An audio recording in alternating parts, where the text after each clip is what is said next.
kick-off historic, ever closer here at what is set to be a packed-out Gelora Bung Karno Stadium here in Jakarta. This World Cup qualifier between soccer. Atmosfer luar biasa menyelimuti Stadion Gelora Bung Karno, Jakarta saat ribuan supporter Indonesia berbondong-bondong untuk memadati tribun untuk menyaksikan partai final Piala AFF U23 antara Indonesia versus Vietnam. Pemandangan ini membuat jurnalis asal Belanda tak mampu menyembunyikan kekagumannya.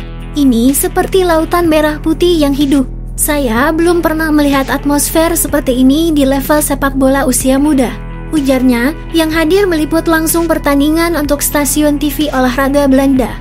Menurut jurnalis tersebut, dukungan publik Indonesia sangat luar biasa dan jauh melampaui ekspektasi.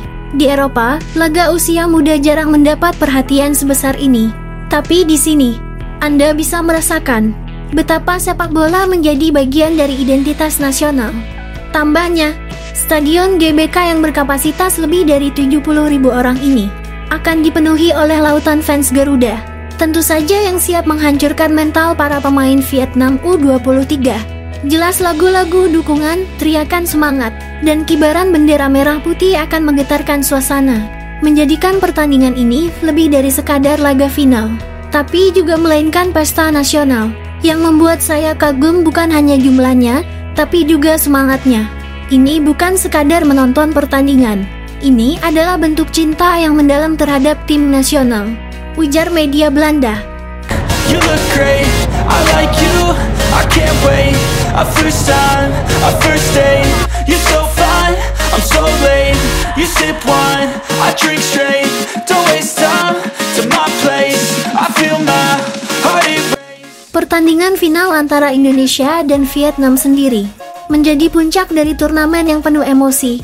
Namun bagi banyak penonton, terutama media-media dunia, jelas juga hal yang paling membekas justru adalah semangat dan loyalitas tanpa syarat dari pendukung Garuda Muda. Sebentar lagi, dua tim terbaik di ajang AFF U23 akhirnya sudah diketahui. Mereka adalah Indonesia dan Vietnam. Dua tim tersebut akan saling bertemu di babak final malam ini untuk memperebutkan gelar juara. Tentu sebuah pertemuan yang pastinya sangat emosional terutama bagi Indonesia. Bagaimana tidak, final melawan Vietnam adalah kesempatan bagi tim Garuda untuk melakukan balas dendam. Karena di ajang sebelumnya, Indonesia harus mengakui keunggulan Vietnam melalui babak adu penalti. Kini kedua tim kembali bertemu, dan Indonesia tentunya lebih diuntungkan, karena mereka bertindak sebagai tuan rumah. Namun sebelum pertemuan itu terjadi, pasti ada beberapa cerita menarik di dalamnya. Di antaranya adalah soal penggunaan VAR di babak final, hingga PCI war yang dilakukan oleh timnas Vietnam. Ya, sebelum final AFF U23 digelar, mari kita sedikit flashback dengan yang terjadi di ajang AFF tahun 2023 yang lalu, di mana timnas Indonesia kebetulan juga bertemu dengan Vietnam di babak final lagi. Bedanya tuan rumahnya saat itu adalah Thailand.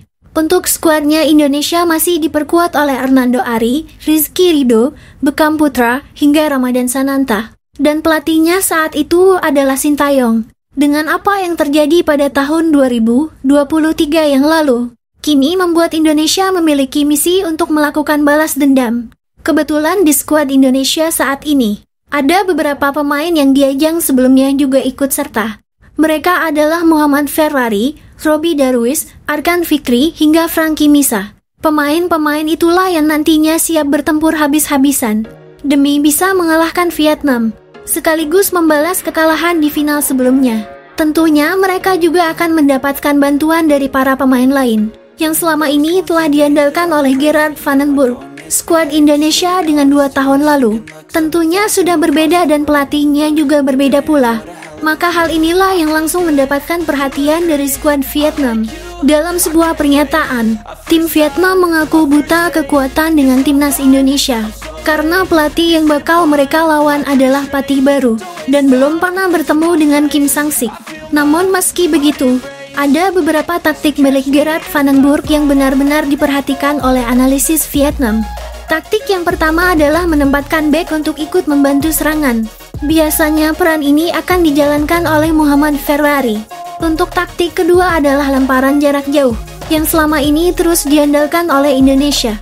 Meski belum terlalu efektif, tapi taktik seperti ini paling tidak bisa membuat lini pertahanan Vietnam panik. Dan yang terakhir adalah soal daya juang dari para pemain Indonesia. Karena selama ini, mereka takkan menyerah jika tertinggal gol dari tim lawan. Berdasarkan kabar terbaru di babak final nanti, di mana VAR akan digunakan, itu berarti para pemain tak bisa bermain seenaknya. Karena segala tindakan yang mereka lakukan dalam pantauan VAR, terutama yang berhubungan dengan permainan kasar. Soal kabar itu, netizen Vietnam malah mencoba playing victim. Mereka malah menyindir timnas Indonesia jika nantinya tim Garuda sudah tidak bisa bermain kasar lagi. Tentu sebuah hal yang terbalik, padahal selama ini yang sering bermain kasar adalah timnas Vietnam. Soal pertemuan Vietnam dengan Indonesia, baru-baru ini juga dibahas oleh media Vietnam. Media tersebut menyebut jika Kim Sang-sik akan membuat Indonesia sedih di final. Kesedihan yang dimaksud adalah dengan mengalahkan timnas Indonesia di kandangnya sendiri, yakni di Stadion Gelora Bung Karno. Tentu sebuah hal yang sangat menarik. Apakah tekad Kim Sang-sik itu bisa dibuktikan atau tidak? Tak hanya itu, bahkan Kim Sang-sik terkesan meremehkan timnas Indonesia.